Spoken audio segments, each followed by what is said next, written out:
this week's cruise chat. I'm Kathleen Penner, owner of Plenty of Sunshine Travel, and today I'm joined by Alina, and Alina is from Adventure Canada, and we're going to be going over some of their exciting itineraries that they have in Newfoundland, as you can see by the picture. I've met with Adventure Canada before. It was actually MJ Swan, who is one of the co-owners of it, and that is episode 21, so if you want to look back and see that, you can. But today I have the pleasure of meeting with Alina, so over to you. Thank you very much for the warm introduction, and thank you for having me today, Kathleen. I'm so excited to be here with everyone today talking about our Newfoundland Circumnavigation itinerary. So as Kathleen said, my name is Alina Chang, and I'm a business development and account manager with Adventure Canada. And I'm so excited to be here with you today talking about the gorgeous province of Newfoundland and Labrador. I joined the Adventure Canada team last summer, and I have my sights set on this trip for myself. I've been working in the travel industry for 3 years now. But before that, I worked in the arts. As I was just telling Kathleen before our call, I used to be a dancer, and I also worked in museums. So one of my favorite things about travel is how you can immerse yourself in the art and culture of wherever it is that you're traveling to.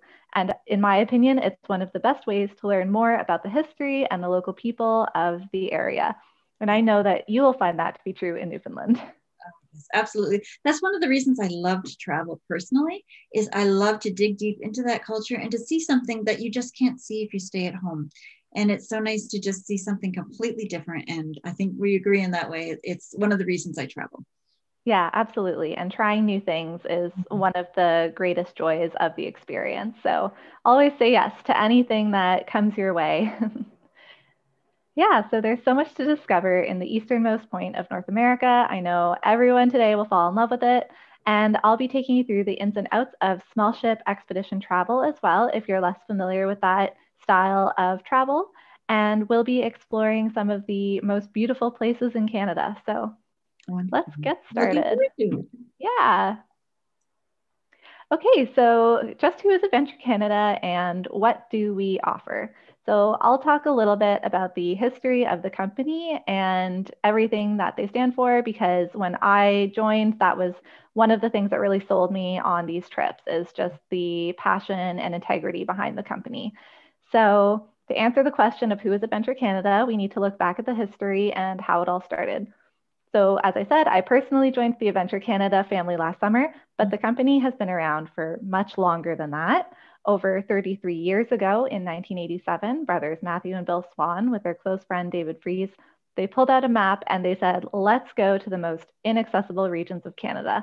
And then the trio began leading land-based small group hiking trips to places like Baffin Island. Wow. Yeah, so lots of experience in the Canadian Arctic. And after quite a bit of time leading those small groups in the Canadian Arctic, the Art Gallery of Ontario reached out to Adventure Canada, asking if they could host a group of 40 guests on one of their trips. And since at the time it wasn't possible to accommodate a group of that size in hotels up in the Arctic, being able to host a group of 40 people required a creative solution. And that's when the idea to charter a ship came about. So then a few years later, in 1990, when Adventure Canada was able to charter expedition ships, they never looked back. So above all, ships grant us access to places with no airports, no hiking trails, and no easy access. And then the company was able to create trips that explored the isolated and seemingly inaccessible regions and coastlines where there aren't any roads. And then the next step was setting sail into the Canadian Arctic. Yeah, so since then, Adventure Canada has changed a lot, and the next generation of Swans is running the business now. So pictured here is our CEO, Cedar Swan, on the left. Her father and company founder, Matthew Sr., is in the middle, holding his Lifetime Achievement Award from the Tourism Industry Association of Canada. And to the right of Matthew are two more of his children and Cedar siblings, Alina Swan, who is Director of Product, and Matthew James Swan, or MJ Swan, who Kathleen was just mentioning. We have another episode with MJ talking about more Adventure Canada trips. He is the Director of Business Development for the company. So one of the key differences between Adventure Canada and other expedition companies is that we are a true family-owned and operated company in every sense of the term. You'll find at least one member of the Swan family on board each expedition cruise we run to keep an ear to the ground on how the tours are operating. And they're just wholeheartedly invested in carrying on the legacy of their family's work, which is so great. It is. It's really good that they do that because then they can see it through the guest eyes as well and to, experience it right along with them. So that's awesome. Yeah, absolutely. And because they've been doing it for so long too, you can really get a different sort of perspective on things because they always have a wild story to go along with everything that's going on. Yeah, that's one thing I noticed when I last met with MJ is he had so many exciting stories and interesting things of little, oh, I remember when I was there and this happened. And it was great to hear it and see it through his eyes too. So, yeah, it's a lot of fun. Yeah. So this is our company's mission. We engage, entertain, and educate by connecting people to each other and the land through innovative travel experiences. We cultivate connection and community. We celebrate culture. We are driven by heart, humanity, and hope. I find that this mission really encompasses what we believe in and strive to achieve through expedition cruising. The cancellation of our 2020 and 2021 seasons were very disappointing to us. However, we truly believe it was the right and, of course, only choice to make. Yeah. But despite the challenge, we are well positioned and looking forward to our 2022 season and beyond. Wonderful. So let's talk about the topic that everyone is wondering about, our COVID-19 action plan. As leaders in the expedition travel industry, Adventure Canada takes very seriously the ongoing health and safety concerns of all of our guests, staff, and crew during the global COVID-19 pandemic. Mm-hmm. One of the benefits of expedition travel is our ability to separate our guests into subgroups, which is something we were already doing before the introduction of COVID-19. With less than 200 guests on board the ship, health and safety tactics like pre-board testing, social distancing, health monitoring, and if necessary, infection isolation can all be effectively managed. We closely monitor the situation and we will make changes to and further develop these protocols in the months ahead in consultation with the World Health Organization and the Association of Arctic Expedition Cruise Operators. Additionally, we work closely with the remote Inuit communities we visit on our trips in order to keep them safe too. Mm-hmm. So important. It is, yes. And everyone can have peace of mind when you book your next trip with our flexible booking policy. So in recognition of the current environment, we are offering flexible cancellation terms and transfers for all Adventure Canada operated expeditions in order to enhance travelers' flexibility and security. So if there are any questions about this, please feel free to contact Kathleen and she can share more information on our COVID-19 action plan and our flexible booking policy. Adventure Canada has been awarded a Safe Travel Certificate by the World Travel and Tourism Council and the Tourism Industry Association of Ontario. So this accreditation recognizes us as a global leader in our adopted health and hygiene protocols and confirms our commitment to putting the safety, health, and security of our clients, staff, and crew before all else. So again, it's just that extra added peace of mind for everyone who is just getting back out there to travel again for the first time since COVID really broke into the scene. It's been a long year and a half or more. So it's good to see that, you're putting measures in place to keep everybody safe because I know there's a pent-up demand to get out there and to see the world again. So that's super. Yeah, and we want to do that as safely and as cautiously as possible while still being able to enjoy, of course, your trip.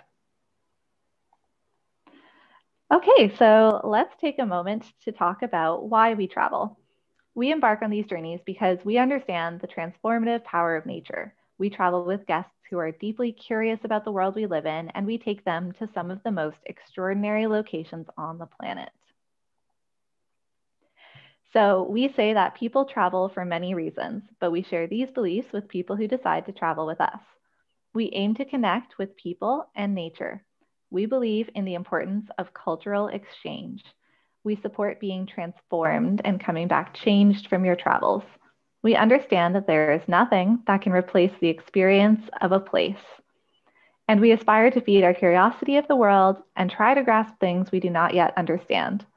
So the desire for learning, connection, fueling curiosity, and a reverence for nature is not only everlasting, but it is also worth sharing. And this is one of my favorite quotes from Mark Twain. He said that travel is fatal to prejudice, bigotry, and narrow-mindedness. So now more than ever, I mean, I just think it's just so important to share positive experiences together and bring the world a little bit closer. And you are guaranteed to have a positive travel experience with the local people of Newfoundland. They're just some of the friendliest people in Canada. There's nothing like their warm welcome and hospitality. They have so much to share with us about their culture and their way of life. And I know that everyone will feel right at home as we sail around this province. Adventure Canada has a deep passion for exploration, and we want to take all of you with us. Our ultimate goal is to open one's mind and heart to this beautiful spinning globe we call home. Goodness. I know, isn't this a great photo? That's funny looking. And why are they on the little boat there? Are they taking them from one island to another, do you know? Or is it? Yeah, I believe that's what's happening. Little sheep ferry. So the communities that we visit are a huge part of the Adventure Canada experience. We believe that regenerative travel is part of securing a healthy economic outlook for these communities, and that's why we established our Discovery Fund, to which every passenger contributes with the purchase of every trip. So when you book with Adventure Canada, a portion of each guest's tour fare goes to support grassroots, regional, national, and international initiatives. So these initiatives allow us to contribute to issues like habitat enhancement, youth outreach, community support, and the work of our many charitable partners. And Adventure Canada is working towards a positive future for our planet. The United Nations Sustainable Development Goals are the blueprint to achieving a better and more sustainable future for all. They address the global challenges we face, including those related to poverty, inequality, climate change, environmental degradation, peace, and justice. The 17 goals are all interconnected, and in order to leave no one behind, it's important that we achieve them all by 2030. We've narrowed down our focus to 9 of the 17 development goals, and this visual showcases a few of the places and ways we are working hard to support these goals. That's great. And is this something that you could do as a passenger with volunteerism, pardon me, or is this an initiative that with each fare, like you said, you contribute a portion of the proceeds to that? Yeah, so there is that portion of the proceeds for each trip that does contribute to our Discovery Fund, and that goes directly back into the communities and these initiatives.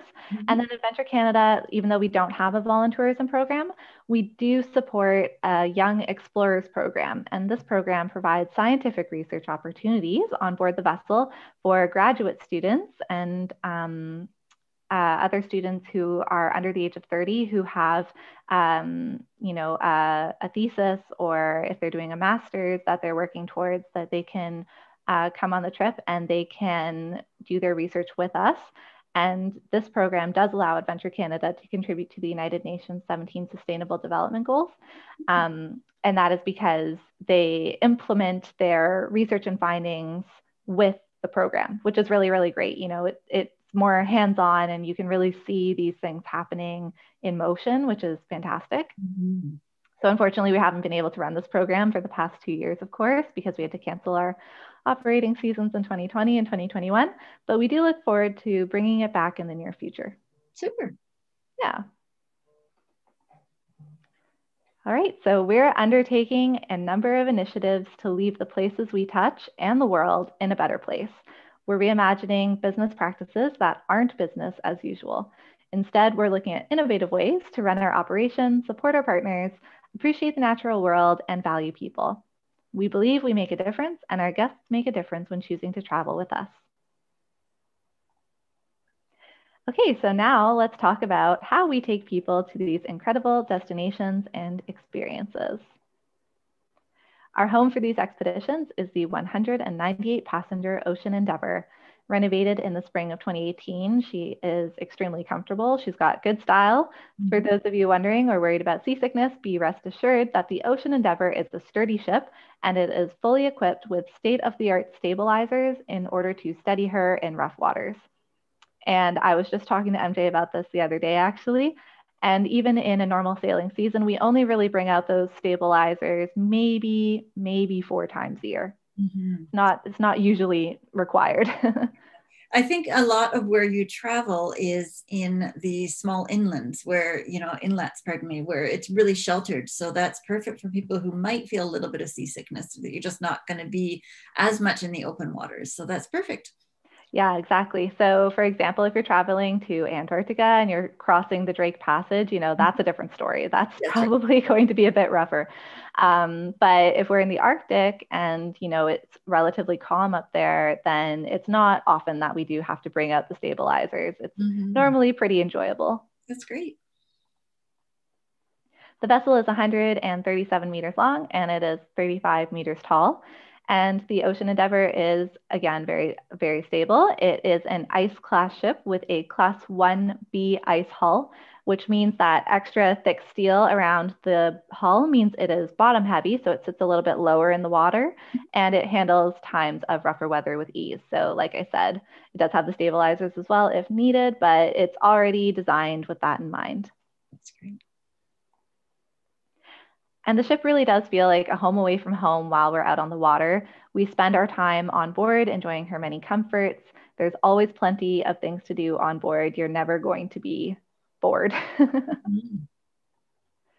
On board the ship are many amenities, including a gym, a heated saltwater pool. Although I don't know how people feel about swimming when they're in the Arctic. I'm not, I know it's heated, but like personally, I don't know.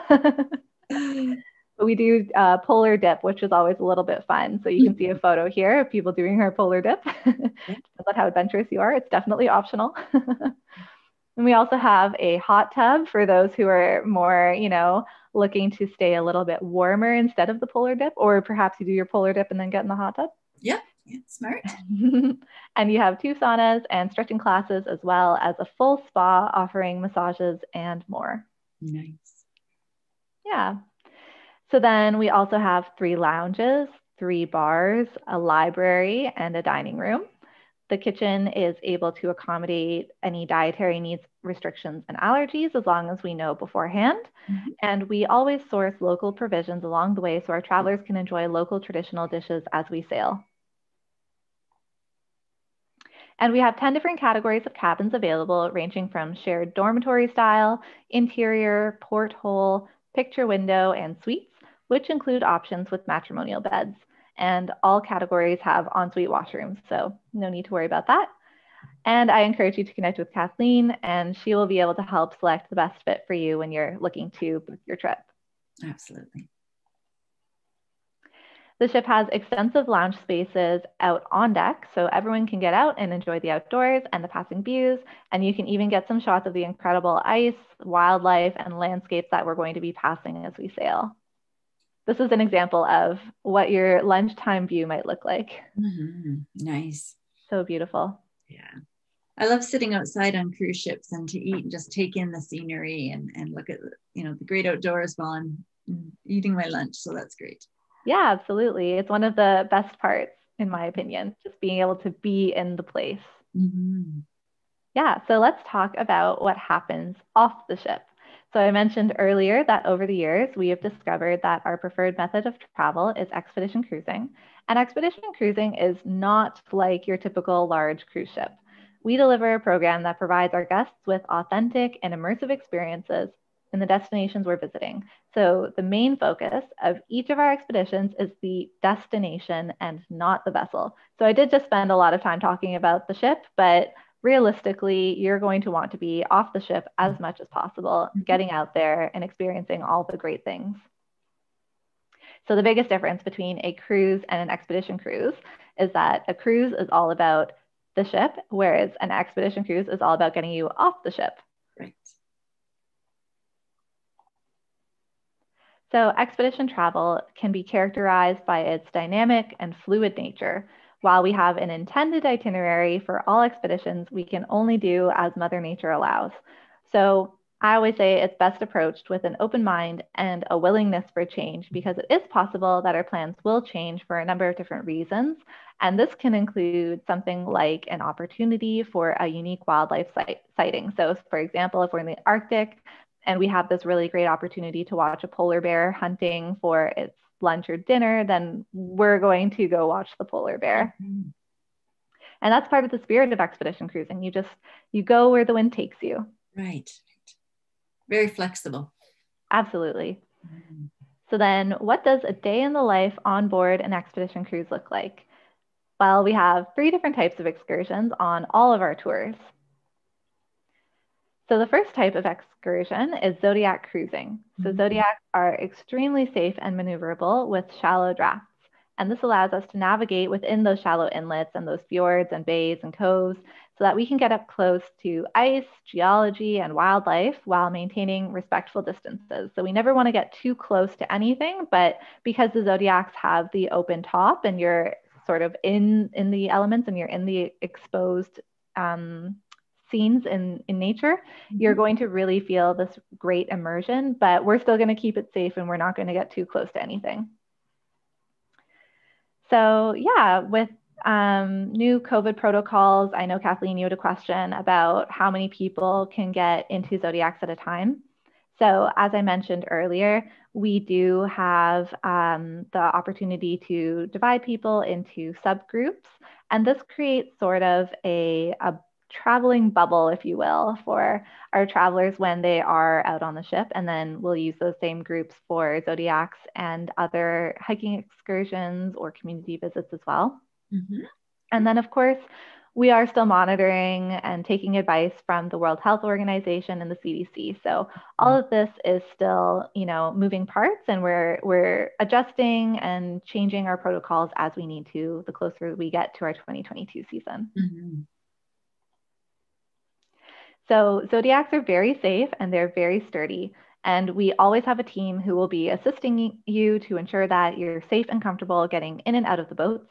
And here's a picture, a testament to our main demographic, which is between the ages of 55 and 75 years old. Mm-hmm. However, we do always say that age is only a number because we've had passengers who are well into their 90s join us on these trips, and we are able to accommodate walkers and canes.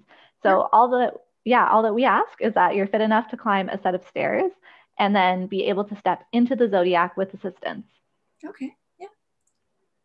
Yeah. So walkers and canes for sure. I would say that scooters in terms of accessibility is a little bit more difficult. So I would say if you could do walkers and canes, then that is definitely manageable.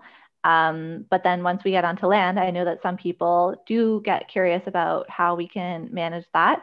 Mm-hmm. And my answer for that question is really that, I like to call it a choose your own adventure, mm-hmm. Because everything is optional. So if you're not comfortable with it, you don't have to participate. Or if you would like to participate, then you can choose your own sort of difficulty level. You can take the easier hike, or if you want to do the more difficult hike, you can do that as well.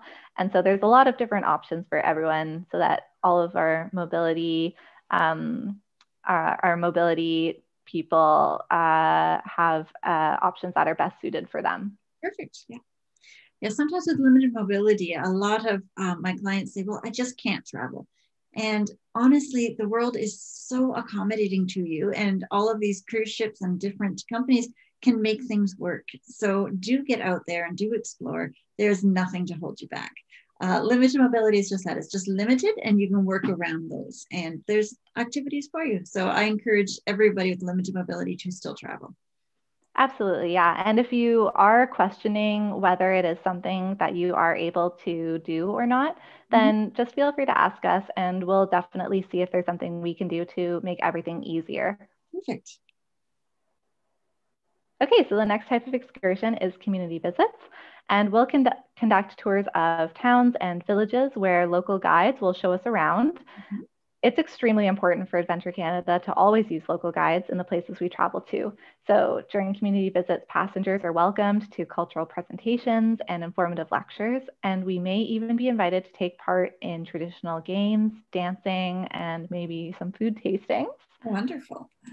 Yeah, and we use our Zodiacs to access small rural towns, which some of them do not have any road access and are only accessible by sea. So that's when the Zodiacs really come in handy. Yeah, that's great. Yeah.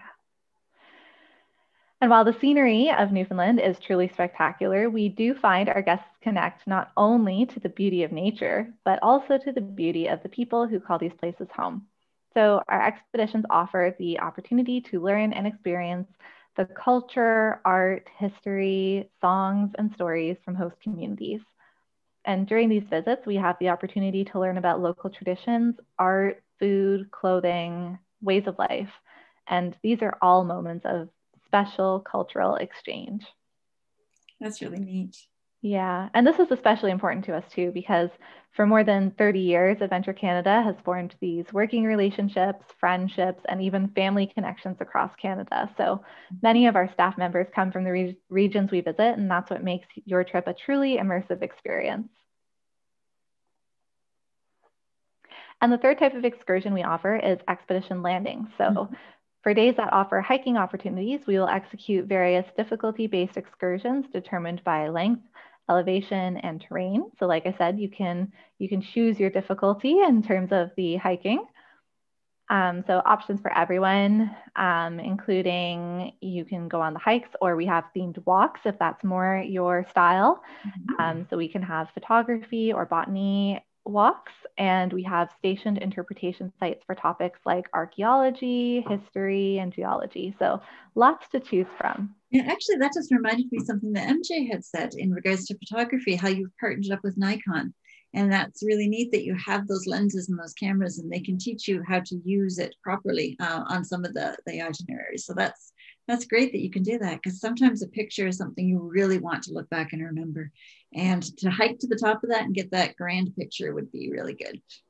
Yeah, exactly. So yeah, we have a professional photographer join us on board most of our expeditions, and they're always happy to chat with our travelers and help them get that perfect shot with their camera. And the Nikon program definitely helps with that too. It does, yeah.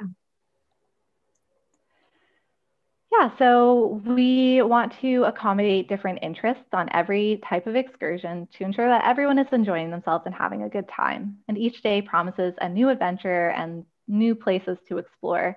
So we'll always maximize our time off the ship and on land as much as possible. And a key component to these expeditions is our staff. These specialists cover a wide array of topics such as history, marine biology, archaeology, ornithology, botany, photography, and geology. You name it, we've had it. Our average staff to passenger ratio on board the ship is 1:7. So this high ratio of staff to passengers allows for an intimate one-on-one small group opportunity based on individual interests. So you'll always have the opportunity to talk to our staff and sometimes even eat dinner with them and really get to know them and talk to them about their area of expertise. Super. Yeah, and all of our staff come on board for only 1 to 2 trips at a time, which ensures that their energy levels are high, their enthusiasm does not wear as they're, going over long sailing seasons. So we always keep that in mind, but then it also allows us to rotate our staff through our sailing season so we can ensure that they're local to the regions we travel to. As I mentioned, that's a really important aspect for Adventure Canada. Absolutely. Yeah. And they are also all-encompassing expedition team members who bring the trips to life. So the expedition staff, they not only offer formal lectures, but they're also your guides and interpreters for the duration of the voyage. So this might mean a hike with our geologists, observing birds with our ornithologists, or learning how to cook local foods with our culturalists. And I like to say that educational opportunities are just endless. And something that our trips are often referred to is the ship is referred to as a floating university, because you still get to learn so much even though you're on vacation. So while much of our learning takes place outside during excursions, our onboard programming is also extremely informative.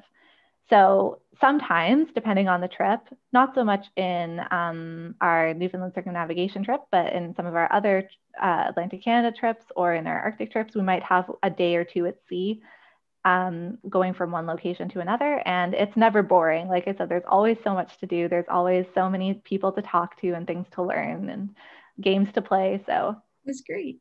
Yeah, lots to do.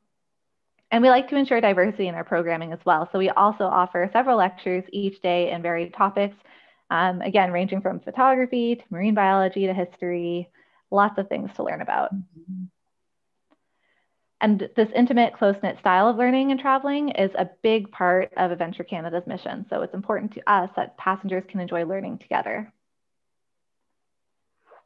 And we also have several interactive workshops. So passengers can try painting on plein air, they can learn local crafts or observe sculptures being created before their eyes. It's really cool. Mm-hmm.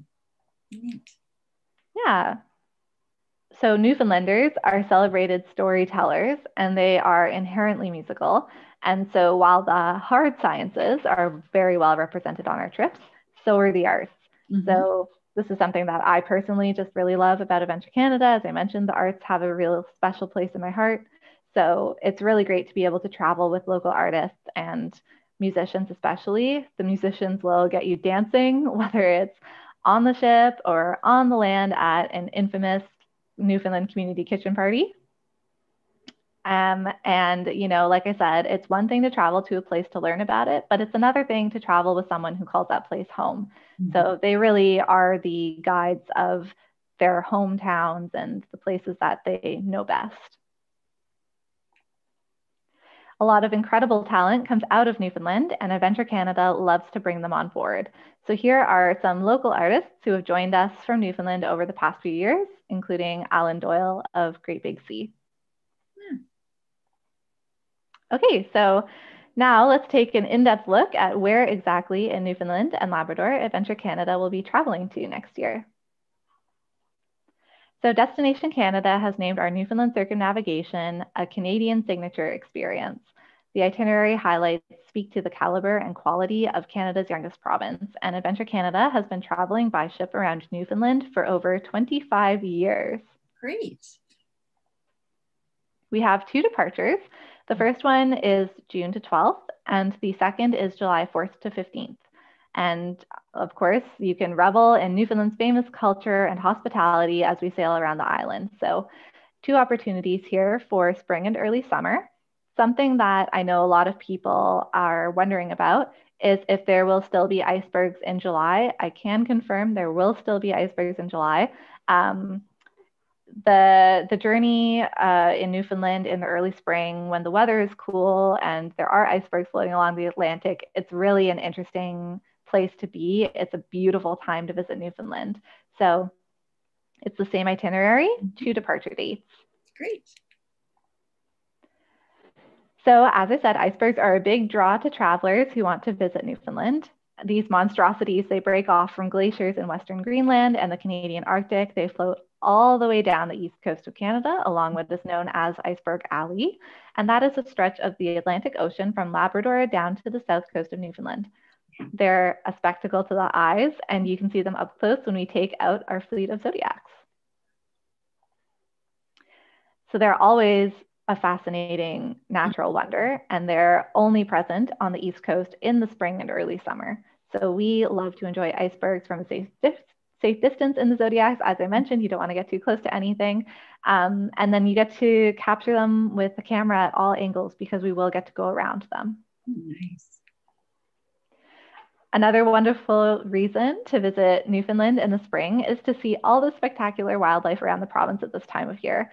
So bird watchers will be in paradise when they visit because this will be mating season to 35 million seabirds around the island, including my favorite, the adorable Atlantic puffin.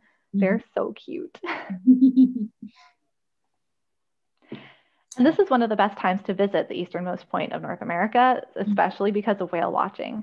So 10,000 whales pass through the water surrounding Newfoundland and Labrador every spring.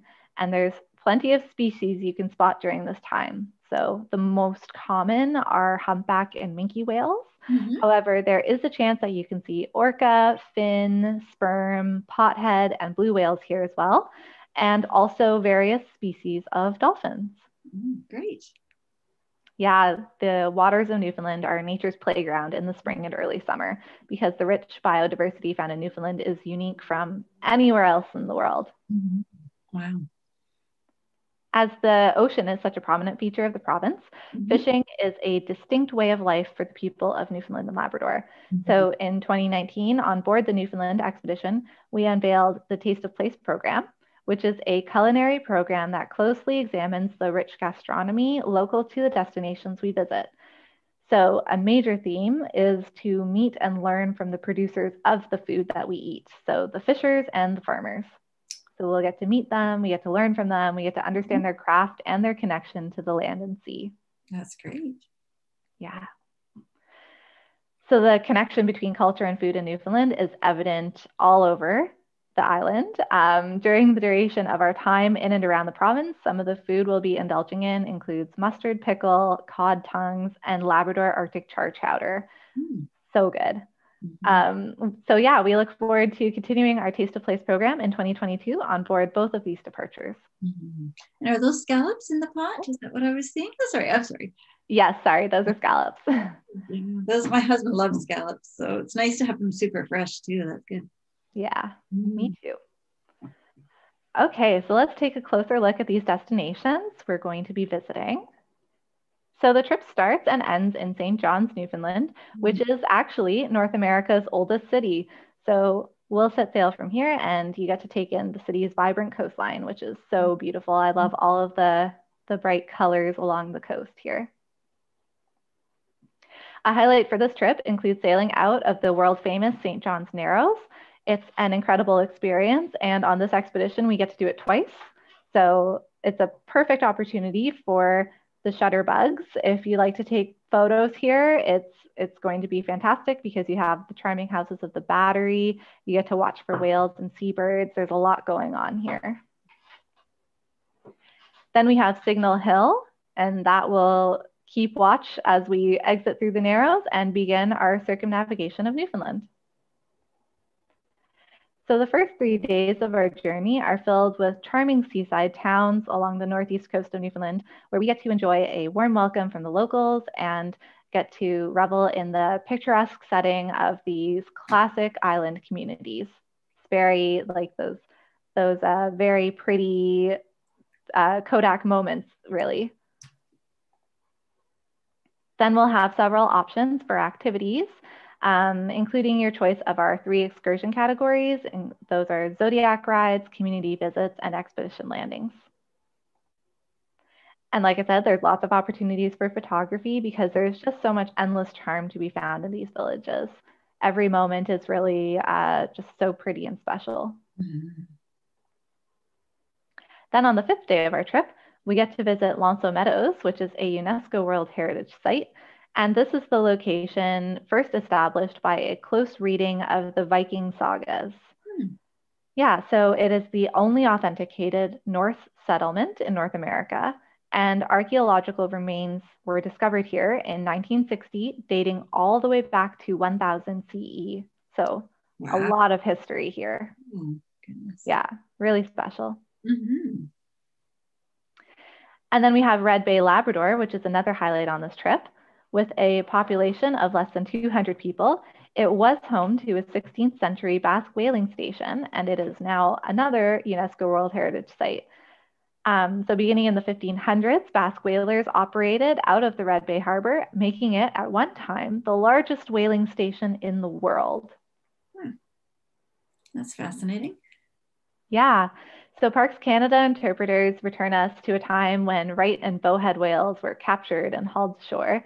And there were hundreds of men and boys who rendered the whale fat to oil, and they filled barrels with it and then loaded them in ships bound for Europe. So there's an incredibly strong link between the Basque people and those of Newfoundland and Labrador, and it contributes to the fascinating history in both regions. And then we'll set sail to a 3rd UNESCO World Heritage Site on this trip, often referred to as the Galapagos of geology, is Gros Morne National Park. This park is a never-ending series of wonders and delights and a demonstration to the raw beauty of Newfoundland and Labrador. There are various hiking options in Gros Morne, and all of them include fantastic views like this one. And I know that this is quite frankly, the top of my personal hiking bucket list. This is exactly where I want to go. Yeah, exactly. Sailing along the south shore of Newfoundland, we'll have the unique opportunity to visit this small town called Francois. It's a fishing center, which once had a population of just 89 people in 2016. So not even that long ago, less than 100 people. Wow. And in 2013, the town was given the option to relocate themselves, but they voted to remain. They just really love where they are and they love their lifestyle and they wanted to stay. So it's really a unique destination for those who are interested in visiting Newfoundland, and they don't have any road access. So because of that, only a lucky few are able to. So the only way to get in and out of this town is by sea. That's wonderful. Yeah. And visiting the small town will bring everyone closer to the unique culture and strong traditions of Newfoundland and Labrador. And I have heard so many fun stories of visiting Francois, being welcomed by the locals with traditional kitchen parties. It's always a fun stop. Yeah, that's neat. Yeah. As we travel along the coast of southern Newfoundland, we will get several opportunities to explore other communities as well as participate in Zodiac or land excursions. And we'll make the most of every chance to explore the beautiful coast.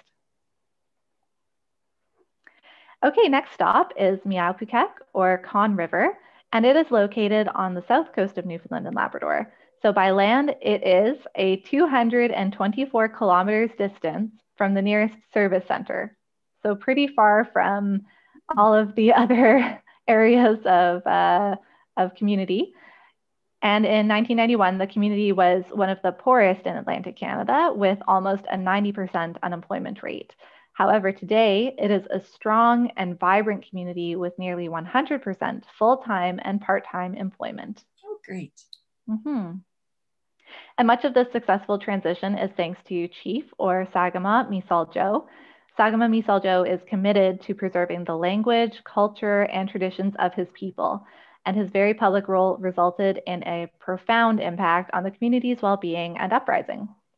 So during our time here, we will receive a formal welcome from the local leaders and get to explore their beautiful community. And during our circumnavigation of Newfoundland, we will also get to visit France, if you can believe it. So Saint-Pierre-et-Miquelon is the only French territory in North America, home to about 6,000 citizens of France who use the euro and speak French. Yeah, and in this small outport of France, we'll receive a kind welcome and enjoy a change of scenery thanks to its language, food, wines, and music. And you just have to take advantage of the opportunity to explore this quiet and colorful island on foot, because Saint-Pierre offers a taste of Europe, just a short sail from the coast of Newfoundland. And are those all fish huts along there, or what are those little buildings?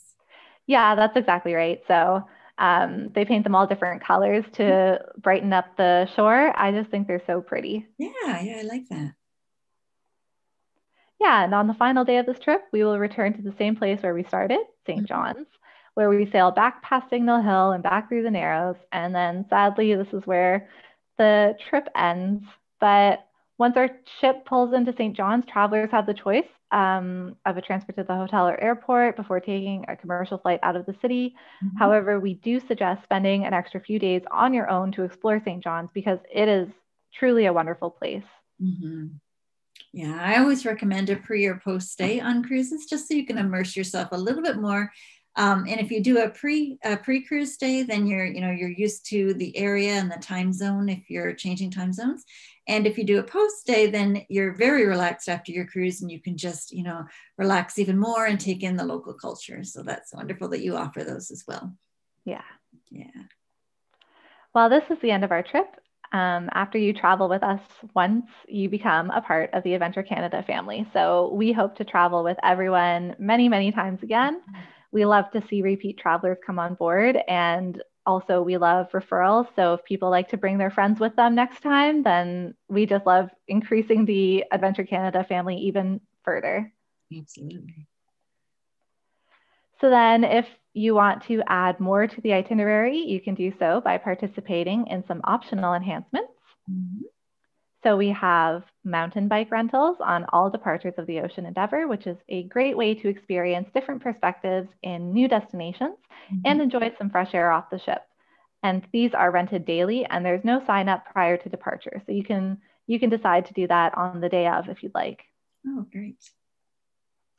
And for those who are looking for something a little bit more adventurous, we also have a kayak rental program. And this program does require prior kayaking experience and an application submitted ahead of time. So important to keep that in mind. And space is limited in this program, so be sure to ask Kathleen to secure your spot for you. Will do. And Kathleen, as you were mentioning, the Nikon program that we have on board the ship, it's a very popular part of our expeditions, and it's basically an opportunity for all guests to borrow Nikon equipment and learn from our onboard professional photographer how to use them. Mm-hmm. It doesn't cost anything, so it's 100% free, and all passengers are welcome to participate. It's a great way to get to use very expensive camera equipment without having to pay for it. Mm-hmm. Yeah, and I always say that you'll especially want to learn how to operate a good camera while you're on board, because the places we visit are just so breathtaking. You're going to want to capture as many memories as you can so you can look back on these experiences for years to come. Absolutely, yes. Yeah. Another souvenir that you'll have for many years after your adventure is over is our blue Adventure Canada jacket, which is complimentary with each voyage and for every passenger. I actually do have one and I wear it all the time. It's very practical. Yeah, it looks very light and yet it keeps you from the elements, so that's great. Exactly, yeah, it's the perfect raincoat. Adventure Canada is proud to offer solo travelers the opportunity to book a private cabin to themselves in categories 3 to 7 without having to pay a single supplement fee. So we welcome about 30 to 50 solo travelers on any given expedition. And even though you may be traveling solo, you'll return home with many new friends after your journey with us. I think it's one of my favorite things is meeting people on your vacation and then staying friends with them for many years after. Yes. So for those who enjoy making memories with family, we would love to have your whole family join us. So I think most people have a seniors discount, and we actually have a youth discount. So travelers under the age of 30 can take advantage of our 30 under 30 program, which saves them 30% on the berth rate for any of our Ocean Endeavour trips. Oh, that's super.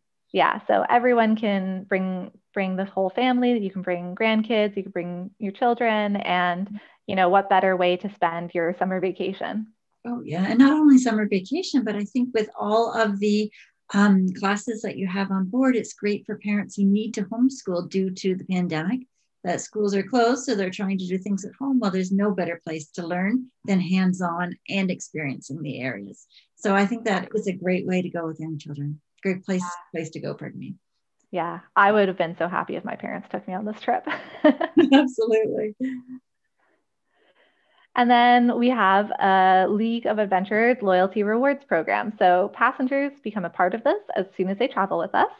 And if they traveled with us before, they're automatically entered into the League of Adventurers and receive many benefits moving forward, including additional savings on future trips. Wonderful. So that's great. Okay, so I hope everyone is ready to book their trip to Newfoundland. Absolutely. And when you are, you can contact Kathleen and she will help you to learn more, get everything set up, and she'll get you all booked into one of our trips. Will do. My email address is info@plentyofsunshinetravel.com. There'll also be some contact information down below on YouTube as well. But thank you so much for putting all that together. That was amazing. It's so beautiful. Yeah, I'm really glad you liked it. Thanks everyone for watching. I hope to see everyone on board in 2022. I'm so excited to get back out there. I can't wait to get sailing again either. It's going to be wonderful to get back on board. So thank you so much. And I hope everybody has a great week. Great. Thank you. Bye, everybody. Thank you so much for watching this week's cruise chat with Alina from Adventure Canada. It was so nice to see a purely Canadian itinerary. That's something that not a lot of cruise lines have, and it's really nice to explore our own backyard.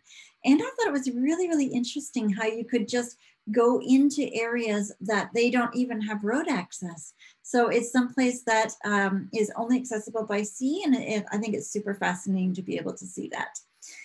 Next week, I'm going to be meeting with Maxine from Celebrity Cruises. We're going to be going over a couple of their super itineraries that they have, and we may even be touching on some of their newer ships that they have as well. So I hope you enjoyed this week. Thank you so much for watching. Remember, if you want to get in on the conversation, come and join us on Facebook and Instagram. There's Plenty of Sunshine Travel on both of those platforms. We'd love to see you there. And if you have any questions at all in regards to anything that you watched on any of our past cruise chats, or I want to meet with somebody upcoming, be sure to just drop me a message. You can send me an email to info@plentyofsunshinetravel.com. You can post on the YouTube channel just down at the bottom. Or if you're watching, if you're listening to this on our Cruising the Waves podcast, you can just head on over to any of our other platforms or just drop me an email. We'll see you next week, everybody. Have a great week. Bye.